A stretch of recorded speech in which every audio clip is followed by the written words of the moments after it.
Okay,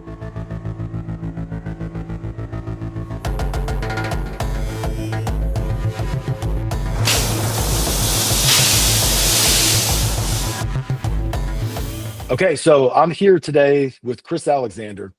I posted the video with Duran Cage about a week ago, and I sat there and thought to myself, what he's dropping is so profound. And he and I had spoken before, but we're just catching up, and I wanted to, Chris, I want to, have everybody know a little bit about your background. You started at what position, how long ago? Yeah. In business? It's probably roughly 25 years ago, changing oil when I was in college, then worked up, started turning wrenches as a tech, and then kind of progressed throughout the years to where I'm at now as a GM of 2 dealerships and a dealer partner above.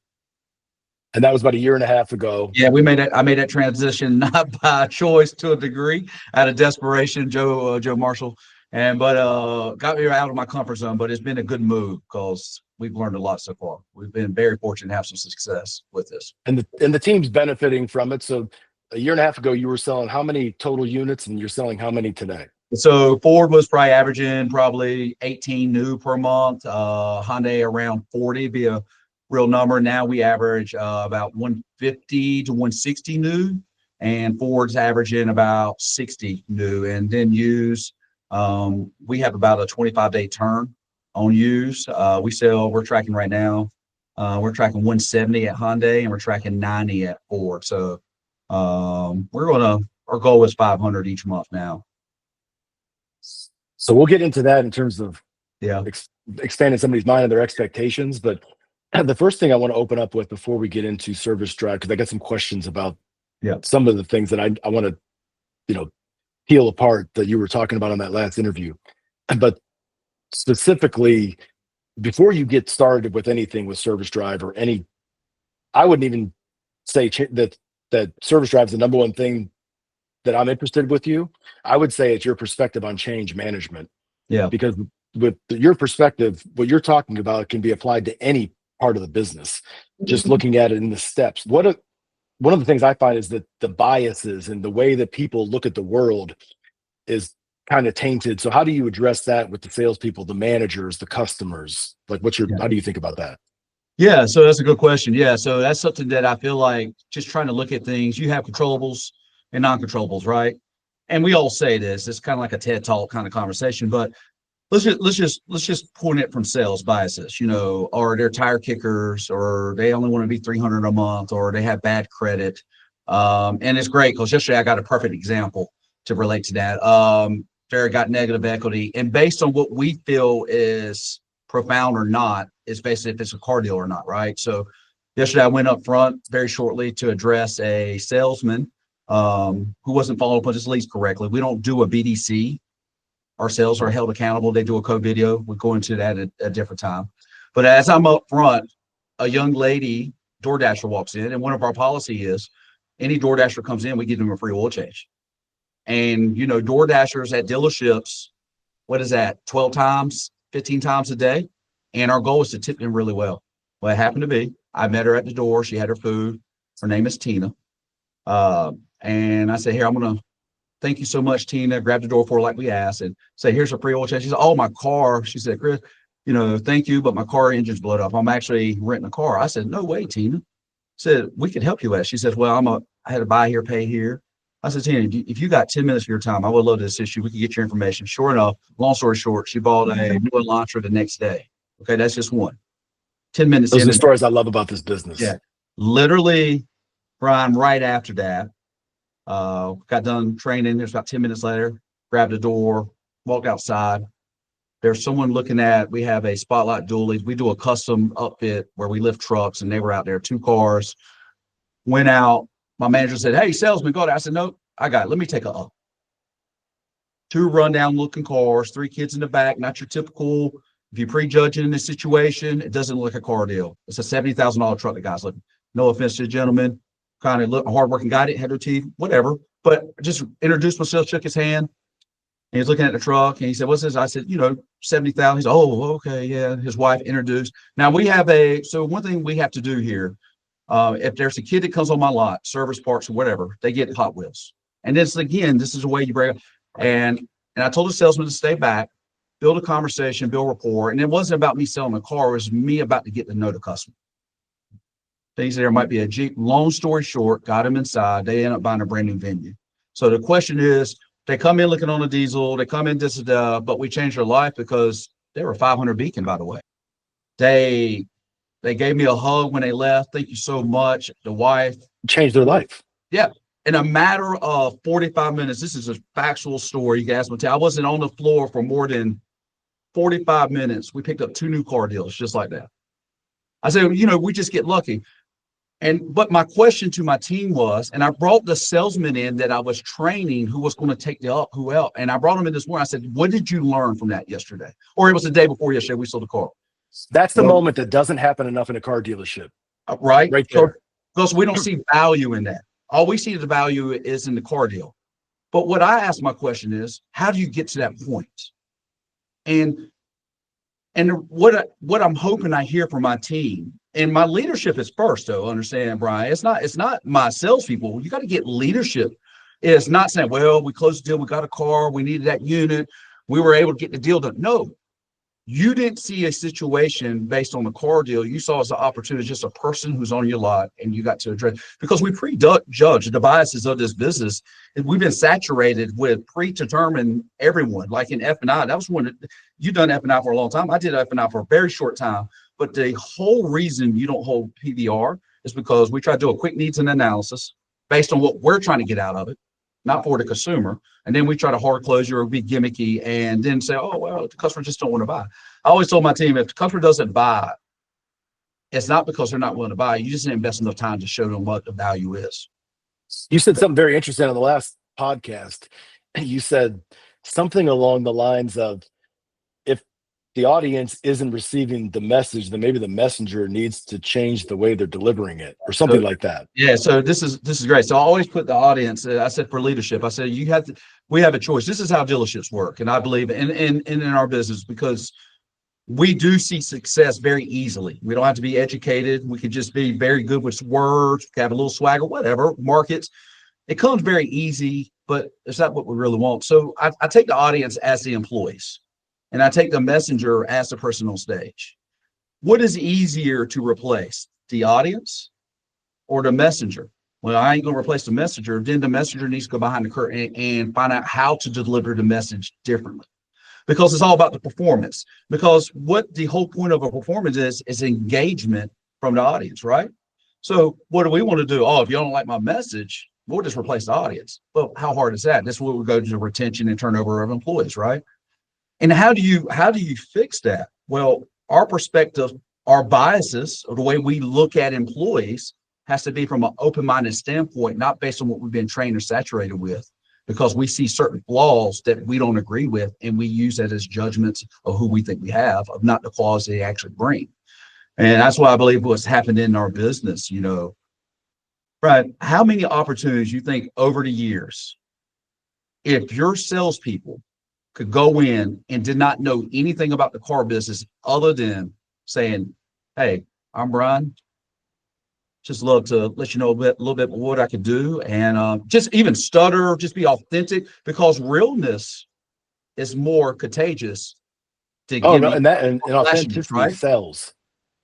I always ask my team, I said, let me ask you a question. You see someone ride by in a Maserati, you like the idea of the Maserati, but you have a negative judgment of that person. But you see someone out there digging a ditch, you say, I don't really want to dig a ditch, but you have a different respect for the person out there working hard, right? And the question is, how do you get the respect of digging a ditch but driving a Maserati? Well, first you got to start with digging a ditch, so you can earn the right to drive a Maserati. People have to know where you come from, because you have to be willing to do the work to get the. And when you get the Maserati, you still have to pick up the shovel, right? And that's right. The goal to this game, right? There's nothing wrong with driving a Maserati. There's nothing wrong with digging a ditch. But that's how you get, because when you can get a culture, and there's something that's a self-investment myself, is when you can understand that when you look at a situation with a blank canvas, oh my gosh. But why do you think there's so many leaders? Because I see this, and I've seen it my entire career, and even people I've worked for over the years, they would want to know exactly where they were at and all of these different things. And I didn't really want to know somebody else. It's kind of like a detective when they're trying to get the story and they're separating the two witnesses, and they want to go into it fresh with a separate set of eyes instead of somebody tainting the whole crime scene, right? With how they think everything went down, because you can't think about opportunities or think clearly about that. But I also see a hesitation with many managers where they're don't want to get engaged with a customer for fear that maybe everybody's going to look at them of not closing the deal. How do you think about that? Well, I think that your perspective of what you're trying to achieve is like short term, long term, right? It's like you always hear that. So what if a woman giving birth? Let's just say the average birth time, labor time is 8 hours. So it's like saying this: if you're in the midst of that 8 hours, which is a short term of agony, it's the worst pain you'll ever feel. And during those 8 hours, if you go to that lady and say, hey, or that young lady or having birth, say, hey, you want to have another kid, honey? I'm so proud of you. I'm never going to have, because it's the worst pain she'll ever feel. But in those 8 hours, if you ask her, she would give that up right then. I never want to have a kid. But if you take that 8 hours out, she would do 16 hours of that to have a kid because of the fulfillment. Fine. But we can't separate short-term investment or short-term uncomfortability for long-term results. We're the opposite. We like the short-term results and then deal with the long-term circumstances or repercussions of our actions. This is why I feel like you see a lot of GMs or whatever positions, we call it one percenters. It's just they look at things at a different perspective, right? It's not because they're smarter. It's not because they have more knowledge. Brian, what's the difference of a D1 coach in football that knows X's and O's just as well as each other? What's the difference of him and Nick Saban versus any other coach? Leadership. Mindset, 100%. Nick Saban, if you're an offensive lineman, if anyone should have the right to have their shirt untucked during practice because they're overweight, 330 pounds, it should be an offensive lineman. And it's only practice. First thing Nick Saban looks at is the way to work. Hey, coaches, we're going to let him walk around here with his shirt untucked. It's called a standard. Everyone has a standard. What is yours? And, and I think that's where it goes. And I think the fear is of the unknown. We have to be willing to get uncomfortable and to be challenged and to fail. If you're not willing to fail, you don't need to speak of what you need or what you like. The front. Isn't comfort level is the first obstacle you have to really overcome? Public speaking, get in front of people, doing things you've never done, take risks. Right. You probably done some things, taking your position, whatever, you got to be a little bit of a risk taker, but you got to back it with data and be logical. You got to look at things all facets, right? But just think, what's the worst that could happen? You fail. And what avenues do you take from failure? I call it a casket or a classroom. You can bury yourself in it or you can learn from it. And then you ask yourself, whatever avenue you take, what is the testimony you share? But if you take the casket, all you're going to do is pollute everyone you come in contact with. If you go to the classroom, all it becomes is a testimony to prevent others, and then you learn more. And that's what I just, one thing, a lot of people ask, how do we get the culture here? Well, no offense to us, I quit hiring car people. I built a sales training. We took an Amish kid, literally 18 Amish. No, he didn't even know how to turn on. He's never used a cell phone. Didn't even know how to turn on a computer. Took us 2.5 months through. He was the first one through our training program.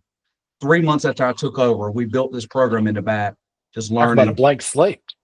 He's averaged, you'll see him you can look him up. He's all over social media now. He averages 22.5 cars since he's took over, and that was probably 8 months ago. It hasn't turned back. My average age of service advisors changed. 19.5 years old. They have to go through. I don't care if you can write an RO. I don't care if you know what a hub bearing is. I don't care if do you have personality? Can you speak to someone? Do you have work ethic? What is the quality of person you are? And we roll. I've actually got 3 people in our sales training, and I tell them up front, even if you're a veteran, you have to spend a minimum of 3 weeks in our sales room, which is an old BDC room, which we don't do, and learn our play and process. And it might not who's teaching that?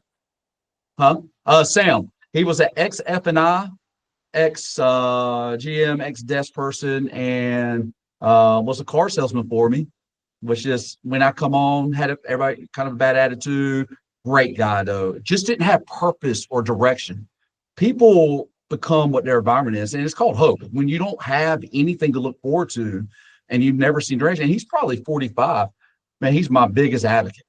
Like, he sends a report every morning at 5:30. We track, closing all the percentages so my whole team can see.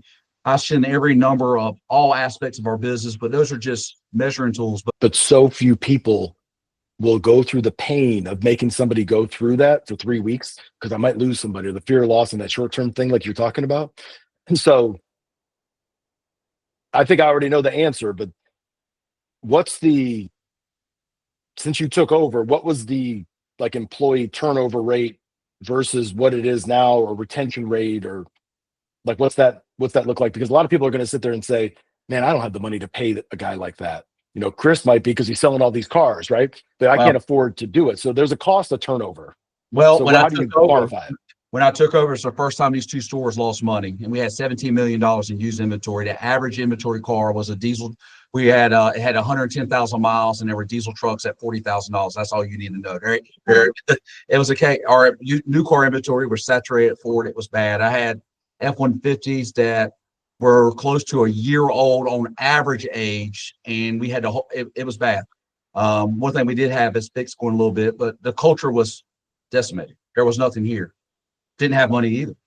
Joe's exact words for me, he said, if you could just do me one favor, Chris, just don't lose money for the next 6 months, and we'll just try to figure it out. After the second month, we made more profit. And it's been a tough now, but we made more profit our first year turn than they ever done in the history of the store.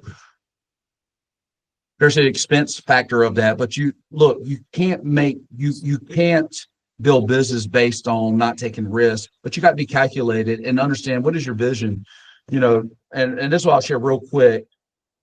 I come up with this thing called the F-bombs, and some people see it's called the five F-bombs, and now they call it Chris's F-bombs. It's kind of we have it posted everywhere. I'm very big about digital. We have it on the board. Even when you walk in my office, it's digital. Faith, family, finance, fitness, and the last is fulfillment. And I believe in order to build a core of what you're trying to do inside the walls, you have to invest in them outside the walls, challenge them. And when I say this, Brian, we'll just use finance. I'm not asking them to be a billionaire tomorrow. I'm saying whatever you've done in the past, can you afford to put $10 to the side in a jar? Just making a commitment, right? An investment of faith. I don't know what your faith is, but maybe just pray on your way to work, meditate. How hard would that be? Because what you'll realize when you start making small little token of commitments and you start to resonate some results, it makes you feel better. It makes you want to invest more, right? And that's how we got to where it's all those, the details are so easy to overlook. Our parking lot, you cannot pull in our drive. Our managers, and the manager that comes in first has to park the farthest away, and we had to all back in because it looks uniform, and we set the tone and the example, and the last person to come in gets the benefit for being the latest, but that's not the goal. It's called a selfless servant mentality, and that's the culture you try to be. And ultimately, Brian, you can make all the money, have all the things, but at the end of the day, you're searching for feeling good, which is fulfillment, right? Fulfillment. And fulfillment comes from what you give back and what you get in return, right? So you take those principles, and I'm just jumping to conclusions, but I've been to this party before, and I've seen this. But I think for everybody who's watching this, how do you take that blueprint, if you will, and then implement it into how I want to get to Service Drive and how you did it there, but there's another example, I'm sure, because that's a playbook that's applicable in any situation if you can figure out what you're describing right now. Yeah. Well, the question I ask myself, is it an act or is it a belief? Just simple question. Simplifying it again, right? An act means you do it. We call it like actors. You get something in return for showing up and performing. A belief means this is what you live and who you are. There's this quick thing there. A pastor was quoting Psalms 23, had a big audience real quick, but he paid the very best actor to come on and present Psalms 23. And he got up there with his dramatics, and he was just great. And he moved the whole crowd to standing ovation. And out of arrogance, the actor looked over at the priest or the pastor and said, well, you know the words. Won't you say it? And the pastor, with no animation, with his head tilt, actually started to get a little emotional and spoke the words in a tone that was just shivery. It was just like, and the whole place got quiet. And you look in the audience, there's actually people starting to move by tears, because the difference was then the audience member come up to the actor and says, man, that's a great performance. But man, the pastor had this place silent. What's the difference? He says, I do it because I act the role. He does it because he believes and he walks the word. And he knows the person who developed the word. And what I get with that is when you are passionate and believe what you do, your actions and the way you conduct and carry yourself, not perfection, because the actor could perfect it. You're just passionate and believe in it. It just does something to your core, because that's how we're built as human beings, right? So for me, I believe that is the fundamentals, the basis for me is an act, or this is really who you are. And I'm not trying to say you got to be a better person. No, if you're genuine or sincere, it's very hard for your staff to I've never sold a car. I've never sold a car. I tell everyone I've never sold a car. I built a relationship with someone, and the car happened to be the end product of them taking delivery of it. Don't have to hard close people, because if that's what you want to be, that's an act. But if you're compassionate, and we actually literally, Brian, this is one of our things our managers say is, Brian, today might not be the day for you to buy the car. And we completely understand that. That's why our team is non-commissioned. You feel no pressure here. But the only hopes that we hope we could do is answer all your questions that can help you get to what you're looking to achieve with a purchase of a car. And just maybe you'll choose us. Thank you for that opportunity. And by doing that, you're going to sell almost 500 cars a month. People say, I'm never doing it. I heard you. They say, I'm never doing it. You crazy? You're going to do that? I said, because you're looking short term. Transactional. That's what you're looking. And I'm not looking transactional. Like I tell everyone, Ryan, you play checkers, you play chess. Checkers, you're waiting for your next move. Chess, you're waiting for the next game. And I'm looking months down the road. And I'm not saying I'm built this way, but this month is not survival. Woo! It's not going to make or break your career. This month is part of, does this help us to get to the next level where we're going, regardless of what we end up with? And that's how you kind of try to look at it, right? But you got to have a core team. Goes back to all the things. And let me just say, it's hard. But easy has never come with any great results. Hard and an investment and sacrifice. You have to sacrifice something in order to get something that you want. That's just what life is. Those 5 F's makes it very clear as to what people are going to say no to, which is really hard to do, because you could have short-term profit. You could have a car deal. Hey, if we just did this, and I know it's not the best thing, but we give them a 96-month financing and do this and that, and it's not the best thing for the customer. And I can remember, I had to sign off on any 84-month loans, anything over 75 months, anything over 72. Really, I let the F&I managers go 3 months longer, and that upset everybody. Nobody wants to deal with me and sit there and, hey, it's because of this and this, because that, how it's going to go.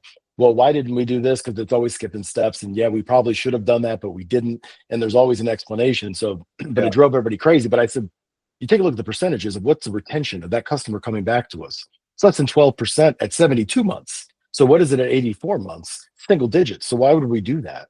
And that's like saying basically, goodbye. I hate goodbyes. This is it. And I probably won't see you again. And you're going to go somewhere else. It's a terrible thing. Too, man. It's funny you say that. So why is it so important you develop yourself outside this? Every person you're going to come in contact with, even if it's an infant, if you stay in the business long enough, if it's an older person, if they have license or going to drive, it's going to eventually buy a car, correct? Or they need to get a car service. Like our Hyundai store, we do about, I think we do about 40% off brands in our maintenance drive. And the reason being, because we do $10 over cost on tires. We welcome all makes and brands. We're very efficient. We got to get better, but we're very efficient. But everybody has a banner that says that on the Conquest 101. How much money do we spend on mailers, Conquest? We're reaching out, but we only go after our brands, or we're trying to put you in the No, I don't care what you drive. Bring it in. We want your business. We can do it. And you think about that is coffee shop. How do you perceive yourself? The cashier, what is your representation? And then if they find out you're in the car business, now they're going to make their judgments based on who you were before that. And if you made an impression of them as a quality, good person who's looking at them, not yourself, they're going to say, wow, okay, wait a minute. So DoorDashers, that's why we give the free oil changes. If we don't get anything returned, that's fine. But here, we just want opportunity to give back. We thank you for bringing our food here. We know you could do other things. We're thankful that you do that. Well, that's what they get paid to do. That's the wrong I worked at mindset. a dealership years ago, and I won't say which one, but we sold an Alfa Romeo one day. Now on the side of this building, and I'm saying it was as big as a billboard on the side of this huge complex, and it said we service all makes and models. So the next day I see the customer, and I had TO'd them the day before. Hey, how's it going? They're looking kind of down. I'm like, is everything okay? Well, no. Well, we had this thing on the WIO to bring it back in. It's supposed to get fixed, and we knew it was an issue, not a big deal. But now they're saying that we got to go to the Alfa Romeo store, and like you guys can't service it here. And I thought you guys serviced all makes and models, and I'm like, no. I mean, based on that sign, I would say that we should. So I grab their keys, I take it back to our internal tech, or I take it back to the advisor. And they said, well, yeah, we don't have anybody who can work on those. And I said, what about our internal team that reconned it to do the safety inspection and everything before we put it on the lot? Well, I guess we could do that. So then I pull everybody out, right? And we go on the parade, and I take a selfie. I still have it today of all of us in front of the sign in the background. And I said, so let's just look at this picture for a second. All makes and models. And it's just like everybody that has, we buy cars, or we pay top dollar, we pay more than anybody, or we buy everything. But then as soon as a 180,000 mile something comes through the lot, yeah, we probably don't need that right now. Or it's whatever brand, or a EV, because we don't sell EVs in this market. And it says we buy all makes and models, but we don't do that. And and I said, well, what do we do if that car is used and this thing is an issue? Well, we sublet it over there. I go, and then on sublet, you mark it up. Yeah, like 30%. So why don't we just do that? Yeah, if you want to do that, we could do that. And that was like my first week there, but it's those things that, and in the spirit of what you're talking about, I couldn't really get upset with them, even though I wanted to, because they just didn't know. They hadn't been trained. The culture wasn't 100%. one of that. So it's like I had to seek first to understand before I get upset about something that they weren't seeing at that moment. Because a year later, it was clear, right? Well, that's most of us, right? It's we look at it's funny you said that. So how do you get leaders to commit and see things? I did a post on Facebook. You'll look back if you go on my Facebook. It's a picture of all my managers, sales managers, F&I managers. We wash cars for like an hour in the back. And I did it intentionally. And because, this car ain't, man, this guy ain't doing. And so we all went back there together collectively. Everybody said, well, how'd you get all of them to go back there and wash cars? Because it teaches them to understand. I'm like, damn, this is hard to clean one car. Dang, man. Yeah, and we did each other's car. And they were like, man, this is tough. I said, it's not even hot. This is more, just understand what they're going through. Now, don't get me wrong. I said, but before we place judgment and do things, let's just same thing back in accounting. That's a thankless job. And when you are breaking these records, how much more is the accounting department making? Oh my gosh, they have no idea. Oh man. So, and then they said, well, how'd you get them back there? Because, a month prior to that, we were short detailers one Saturday, and we're selling, Saturdays for us, we could sell 25 at Hyundai and sell 10, 15, 20. We sold as many as 50 in one day on a Saturday. We had one detailer. Took my sports jacket off. I went back there and I washed cars for like 3 or 4 hours. I didn't even realize the guys were taking pictures of me on the camera. And this is when I first started, like 2 months later. And I didn't do it for that. You just earned something. They were like, man, Jim's back here washing cars. Look, he's doing 2-to-1 of the detailer. Because you set the tone, it goes back. Whatever it takes. It's a belief and it's a passion, it's not an act, right? You do whatever it takes, and you got to back that sometimes. And that's funny that you said that. It's just you do that partially, and maybe it's just a byproduct or just the way you're wired. But I'm sure they were trying to detag, the dealer tag for everybody who doesn't know, put a dealer tag on it, and have them come back some other time, not spot deliver them. We can do that later. Yeah, 100%. And that's the worst thing you could ever do. CSI nightmare, right? Because no one remembers anything. That's the path of least resistance. No, I feel like you're like my disconnected brother from another life, because then they come in on Saturday, and for the first 2 hours, all they're doing is delivering yesterday's business. You can't take care of any fresh business. It's like a haircut. You can't go back. Well, let me ask you a question, Brian. This is why when they say I need a service manager, it's a firefighter who could put out fires. Well, let me just say this. I can put out anything, but the goal is not to walk around all day to put out fires. And one thing that I've learned with from firefighters is the devastation after the fire is put out. You have to rebuild or recover. But if it's just a spark and you could prevent, I told my guys this morning, and this literally, Ben was in my meeting. I said, I don't need firefighters. I said, I need Smokey the Bear. I need how to prevent forest fires mentality. Y'all think it's crazy, but if we can learn, because you know how much production we can get, it's like CITs. How much times do we have to go recontract and redo things? How many times do we have to, if we just do the basics really well? Not the path of least resistance, the path that's going to allow us to invest. And when the guys tell me, I said, man, I work all the time. I said, we got a time management issue. And then, and now y'all try, I truly believe our greatest expense is not personnel, it's not buildings, it's not inventory, floor plan costs, it is time. We're so wasteful in this business of being unorganized and redundant in the same things, doing it from this system to this system. And know it's broken, but don't take the time to invest and change, literally. And I do a lot of ask questions. What did you learn? No, explain to me why we're doing this. And my guys will sometimes get back up. Well, I'm trying to put leather in the car. I say, I understand that. But now you come back and the class already called 3 times. No one knows what could we done different? We owe to Travis will do a pickup delivery customer been having, and then they got the chance to visit our pickup delivery experience through service, know it's real. And now you have time, now you have to worry about it because it's handled. But all you had to do is take the WEO and walk back there and say, hey, Travis, I got you one, man. Here you go. Thank you so much. And here's the customer. It takes 10 minutes. But now it's took you 3 days. And now, even if you do it right, the damage is done. We have to rebuild that experience for the customer. Okay, so this segues into one of my last questions. So one of the things that I see all around the country, and it's easy for me to remember the end of when I was in retail, because the end of any assignment is always, you remember it more kindly than the beginning. Yes. The beginning, it's easy to forget all the walking on glass and everything that it took to get to that point, right? Yeah. And you're always like, oh, that was the best. And the people that were there with you, typically, at least people with me the first year, don't always have the kindest things to say, right? Yeah. Maybe the ones at the end did, but it was, that's always some, like you said, some ditch digging. So when it comes to service drive acquisition, this is one of the hottest topics that and used car buy centers, but across the whole country. And everybody's like, look, there's got to be an easier way. And everybody's trying to microwave something that should be in a slow cooker all day, that takes time. And it's just, you can't bake a cake, as I say, but the directions say 20 minutes, 350 degrees. You can't crank it up to 700 degrees at 10 minutes and expect to get the same result. Yeah. And even though you want to, how do you guard against that with your dealership? Because I'm sure people are like, look, just tell me where they at, how much do they owe, what's their payment, what's their interest rate, because if they're going to triple their interest, all that kind of stuff. How do you navigate that world? Because that's what every dealership is going with. I would lose my mind with it. No. So firstly, man, my sales managers F&I don't even have a chair. They have to stand all day. We have stand-up desks because we need energy. I know it sounds crazy. Everybody thinks No. There's a story of me throwing all the chairs into the dumpster. Our F&I, still no chairs over there. The only time you can sit is at a desk with a salesperson, and you're doing one-on-one training and doing follow-ups. So I say it's killing 2 birds with 1 stone. You're getting a reservation. And also you're training them how to get that reservation. And that's 2 birds. You've got a short term and a long term. It's no better situation. And also you get to sit down.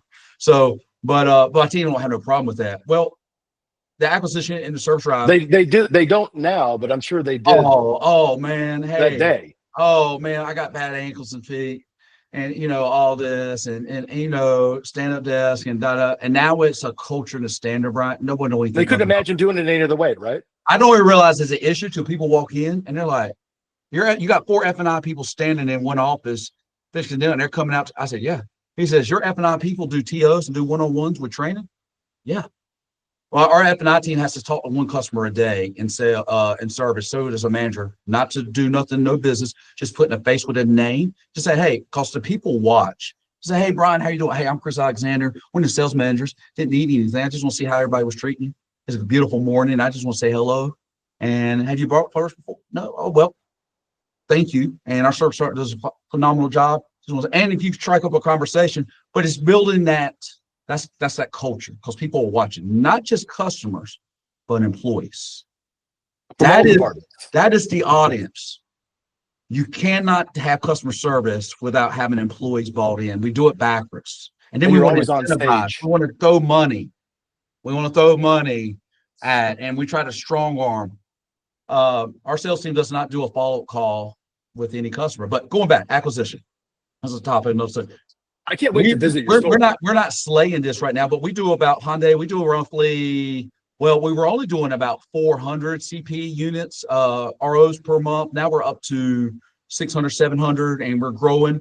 But we do about 25 to 30 new car deals out of service. I have one salesperson, used to be a salesperson, but he's very soft-spoken, aggressive, but in a polite way, and he's a concierge. Service. So that's over 3%, the benchmark. Yeah. So yeah, that's well over 3%. That was my goal because that's what I heard. I did all the data, and I said, man, that's easy. What are you talking about, man? We get the most traffic. Sounds easy. Well, it is. You're right. But what I taught him, he dresses well and he sits down with people. He greets me. He puts the fruit up. He wipes down the glass. He vacuums the carpets from 7 to up to 1. And he stays till after 1 because there's a transition of lunches in service, right? And we don't want people to be our customers to be the components of advisors and everyone taking lunch. So he stays until 1, and at 1, all the transactions happen. And then from 1 to 5, that's when he does his follow-up, sets next appointments, and tracks what he has. And we got a good rapport. Now, only way it works, you got to have service and sales. Like, you can't tell he's a salesman. I promise you, right? You come in here, he's aggressive though. Like, hey, Chris, I got another one. Yeah, I mean, I just did one for him right now. We just sold a truck out of service, a used truck. A guy just wasn't upset, wasn't very happy, just felt, we said, hey, let's look at it, see what we can do. Now, the acquisition of trades, used cars, where I'm going, I can't wait to you explain that more to me in the future, but we didn't make it complex. I didn't really know how I wanted to work. I just knew this. Customers cannot feel they're getting hounded to try to, every time they come in here, they feel like they're getting knocked off the head, get a three-piece binder, and here, let me give you this, here's my card. No, they just want to sit there and relax and hang out. What if someone just sit there and hang out with them? Say, hey, I'm, by the way, we do this, we do that, road hazard, can I get you some coffee? Not this is where's that. And by the way, right, I see that you got the 20. He has an iPad, and we do a soft approach, but building quality. Now, this is a long-term too. Literally, people ask, where's Austin at? Hey, where's Austin, man? He's such a great guy. We get so many, man, that's such a nice guy. It's his approach. I'm telling you, we started off, it was on like 10 cars. It was like 5. And also be like, hey, where do we go next? I said, I don't know, Austin. Just be polite, be nice. And when you get something that you think it is, come get me. But we had to break his bias because I said, hey, Austin, how many else? We had this. I said, well, what happened to these 3 cars? Well, they had negative equity. They just bought the car 2 years ago. They only want to. I said, why are you prejudged? Did you ask? No, I just knew. Every customer is an opportunity. Not now, but for the future. Or in their household. Yes. And if it happens now, they'll let you know. But if they're not, you're building rapport. And we've been very fortunate. I think we could do more, though. I think the 3% is a low number. If we are really good, because, right, let me ask you a question. You know, you come from service. The goal in service is your most transactional time is maintenance, right? But that's where we pay the lowest wages and had the highest turnover, which we call LUTEX. Multi-points not being done correctly. They had the weakest tools. They had the dirtiest departments. Well, I've kind of changed that. Joe, my lead Luke guy makes, so make $24 an hour plus time and a half. My average pay out there is $20 an hour plus overtime. I have no turnover there, and it's an apprentice program for them to move up in the company. 2 of my What is your employee turnover overall? Huh? What's your overall employee turnover? Probably right around 94.7. We look at it every 6 months. Or your retention is 90. Our retention, employee retention, and every average is how much? What's that? Average in the industry. Number I heard is 50%, 45%. I would say it'd probably be under 40%, right? Yeah. And just because salespeople, that's a revolving door. Detailers, loop guys, advisors. 2 of my advisors are ex-Lutex. They're not phenomenal personalities. They're not blowing the walls off. They do basic stuff really well. Meaning, if you got a car that's been here 165 days, I can show you on Dealogics, they did a text update, and we put AI on there. So if their grammar's not good, it still looks good. We put them in winning positions. and give them the tools to Wow, do I hadn't things. thought about We that. put 2 screens for them. Every, text messaging for one set, Brian, how do you get a customer response text? Well, people don't recognize the number, they don't respond. It looks like, so when they walk in, part of our process, we have a QR code, which is a reader too. If you take your phone, it goes, do, it's a purple reader, and it shows a picture of our brand and it says your number. So every time you get a text from us, Hyundai Columbia, if you need to call us, it's right there. We want to make it convenient for the customer and for our team though. And we're still working on this. I'm a year and a half in, but It's never done. but what if we just, this is where I was going with this. What if I come from the era where you don't do low oil change prices because you bring in the wrong type of people, right? They're just going to beat you up. No, the reason the wrong type is because we don't do a good job internal, because we prejudge everything. We're not consistent of the process of the drive. We now even do pictures of green tires with the tire gauge on every tire that comes through service. You get a picture of your tire depth, because the goal is not when you need tires, is when I want to be full transparency. We want to sell. This is sales, in my opinion. It's called building rapport with the customer. When they don't need anything, it's just when you review, because you build trust and value. And when they do, there's no question. Hey, Chris, it's time for me some tires. I know you got $10 over cost, employee price, and you offer free road hazards. Let's go ahead and let's look at what that looks like. Yeah, like showing them Gap and F&I and saying, hey, by the way, you're putting 30% down. You don't need that, right? So it puts more value on the other products. Yeah, 100%. So we're started now. We're lowering our oil. We're going to be the best price in oil changes of all make and model cars. The only key to this, though, your process in the drive has to be very consistent, prejudged, because it doesn't matter if they drive a 1967 Hoopty here for just a recall. I want you to roll out the red carpet even more for them. Everybody's a human and everybody's opportunity, and that's what we've been working on. That's that culture thing. And it's been hard, but I tell you, I've been very fortunate because I got such a good team and they're bought into the Kool-Aid, man. They keep me adjusted. They're bought into the Kool-Aid. If you're doing that kind of volume, they obviously, and I think people want to see that. They want to see the vision, but I think where it breaks down the most, and this conversation is really enlightening to me, is there's a lot of leaders out there that say one thing, but then they do something else. And when I think those two intersect and those two meet, and the staff sees that it's for real, like you're saying, it's genuine. It's not just a slogan on the wall that this is what we're going to talk about, and then you're leaving at 1 o'clock to go to the golf course, and you're telling everybody they're going to stay late tonight to do whatever. When you're leading from the front, they know it's real. It's like a George Patton type that they want to get behind and follow into battle. 100%. You don't want people to be loyal to you for the wrong reasons, right? Just for a paycheck or just for a job. You want them to feel like there's an opportunity or they're part of something. And that's and you're not asking them to do anything you wouldn't do. Yeah, they want to be a part of it. I'll go out there and submit a sunbed. I will go out there. I have an open door policy. It gets overwhelming sometimes because we got 140 employees here between body shop and both dealerships. Open door policy. I literally have team members come in and say, hey, Chris, I got this deal. Get on the phone. Hey. But what I'll do is say, hey, Jarvis, what did you hear? Because they want to be 300 payment. I mean, they want to be 30,000 out the door, but it's really payment. And now we didn't discount the car and they're coming in. What did you learn from that? Well, I don't know. I said, I'm just an old service guy.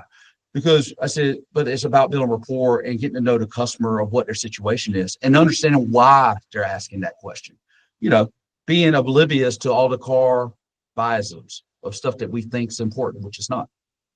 Okay, so hold on. And I know we're coming close to wrapping this up, but can you peel that back a little bit? Because I think that's so powerful. And I want the audience to miss this. So when you're saying, trying to find out when a customer says something, and it's making me think of, I went to the Disney Institute with Chevrolet before, and they said that the most commonly asked question is, when can I see the 3 o'clock parade? And there was a lot of employees or cast members, they call them, that were scoffing. They're like, 3 o'clock? Then it was like back in the 70s and the 80s, right? Yeah. But they had to adjust their message to the audience and realize that there's a question behind that question. The question is, if the parade comes out over by Splash Mountain, or I guess Big Thunder Mountain back then, and it's coming through Frontierland, and I'm over here on Main Street, USA, which is, a mile away, is it going to be here at 3:11? Is it going to be through at 3:15? Do I have time to go to Starbucks and get a coffee and come back? Is really the question that they're asking. Like when somebody says, what's the best price? But then 80% of people finance or lease. Mm-hmm. And they're not really asking about the price. They're asking a different question. Can I afford the vehicle? Mm-hmm. So when you say trying to dig into finding out why they're asking the question, I know you've got like a theory behind this or a philosophy behind it. Well, this is a question I ask myself. Simplify it again. What is your perception of the person you're talking to, doing business with? Not from my perspective, but yours as a consumer. We're a dealership, so your first perception is not good. We're kind of like in the late night TV evangelists and lawyers, right? Kind of in that stigma. We've earned that right. So But we need to acknowledge that it's the reality of it, and then you can address it. So most people are defensive and come in. I say you have to be emotionless going into the call. And that's being not having no bias. Like, I believe if you can be logical on major decisions, there wouldn't be a poor, unhealthy, broken family in the country, because we use logic with everything. And then I would say, if you didn't know the answer, you would use logic to know not to make a decision until you found that answer. Emotions is good. We use it already, right? So that's why I said, so I go emotionless. I said, guys, I'm emotional. And a lot of people say, well, you don't care. No, I care, but I'm emotionless because I can't allow the conversation of what I'm getting feedback in based on what their barrier is, and allow me to try to bounce off of that. So, hey, I want to be 330,000 out the door. Hey, Brian, how are you doing? I'm Chris Alexander. And this is where I title it. I say, hey, I'm the GM dealer partner owner here. And is this a good time? Whatever, blah, blah, blah, da, da. You have different theories. Should you say that or not? And, oh, yeah. Well, first of all, I just want to say thank you so much for allowing me the opportunity to speak to you, taking the time to speak to me. And the reason for this call, I heard you were interested in one of our vehicles, and you kind of had a price that you're looking at. And I just want to better understand your situation so I can see what I can do to make sure this is the right car for you, blah, blah, blah. Mm-hmm. And, it's just simple things, right? I was trying to hope to be around 30,000 out the door. This is my budget, blah, blah, blah. And I said, I understand that, Brian. I said, and it's just a simple bridge, maybe. Are you looking to pay cash or are you looking to finance? And each way is fine with me. I just want to better understand what we're looking at. And as soon as they say finance, obviously we know where to go. But then I leave that alone. I said, Brian, before we even get started, how did you hear about us? There's no sense putting the customer on Front Street at that point, even though a lot of people are tempted to. Yeah. I said, well, how did you hear about us? Man, do you know how we operate? And I know you probably got, I said, if you got a quick second, I don't go about the car deal. I try to explain how we do it and make sure it's about them. I want to ensure that whatever and before you know it, they'll mess up. And for instance, they have a trade and we start talking about a motorcycle and he's gonna send me a picture. I said, hey, Brian, if you don't mind, that new bike you just got, will you send me a picture of that as well? My salesman's like, what?